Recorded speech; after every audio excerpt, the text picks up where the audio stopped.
ದರ್ಶನ್ ಜೊತೆಗೆ A6 ಜಗದೀಶ್ಗೂ ಕೂಡ ಜಾಮೀನು ಮಂಜೂರಾದ ಬೆನ್ನಲ್ಲೇ ಜಗದೀಶ್ ತಾಯಿ ಕೂಡ ಪ್ರತಿಕ್ರಿಯೆಯನ್ನ ಕೊಟ್ಟಿದ್ದಾರೆ. ಪುತ್ರ ಜಗದೀಶ್ಗೆ ಬೇಲ್ ಸಿಕ್ಕಿದ್ದಕ್ಕೆ ತಾಯಿ ಸುಲೋಚನಮ್ಮನವರು ಸಂತಸವನ್ನು ವ್ಯಕ್ತಪಡಿಸಿದ್ದಾರೆ.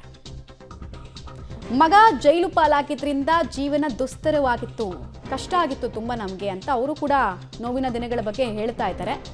ಟೀ ಮಾರಿ ನಾನು ಜೀವನವನ್ನು ಸಾಗಿಸಿದ್ದೀನಿ, ಇನ್ಕಮ್ ಇರಲಿಲ್ಲ, ಸೋರ್ಸ್ ಆಫ್ ಇನ್ಕಮ್ ಇಲ್ಲ, ಮಗ ನೋಡ್ರೆ ಜೈಲಿಗೆ ಹೋದ, ಅದನ್ನೆಲ್ಲ ಹೇಳಿದ್ದಾರೆ ಅವರು. ಮಗ ಬಂದ ನಮಗೆ ಖುಷಿ ಆಕತ್ತೆ. ನನ್ನ ಮಗ ಯಾವುದು ತಪ್ಪು ಮಾಡಿಲ್ಲಪ್ಪ, ನನ್ನ ಮಗ ಬಂದು ನಮ್ಮನ್ನು ನೋಡ್ಕೊಂತಾನೆ. ಈಗ ನನಗೆ ಚೆನ್ನಾಗಿಲ್ಲ, ನನ್ನ ಮಗ ಬಂದು ನಮಗೆ ಸಾಕ್ತಾನೆ. ಹ್ಞೂನಪ್ಪ, ನಮ್ಮ ಜೀವನ ಭಾರಿ ಕಷ್ಟ ಆಗಿತ್ತು.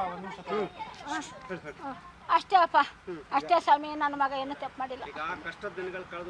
ಕಷ್ಟ ದಿನ ಕಳೆದು ಇನ್ಮೇಲೆ ನನ್ನ ಮಗ ಬಂದ ನನ್ನ ಸಾಕ್ತಾನೆ. ಯಾರು ನಮ್ಗೇನು ತಂದು ಕೊಟ್ಟಿಲ್ಲ, ನಮ್ಮ ಜೀವನ ಈಗ ನೋಡಿ ನಾನು ಮಾಡ್ತೀನಿ. ಭಾಳ ಕಷ್ಟಪಟ್ಟಿದ್ದೀವಿ, ಭಾರಿ ಕಷ್ಟಪಟ್ಟಿದ್ದೀವಿ ಅಂದ್ರೆ ಹೇಳ್ಬಾರ್ದು.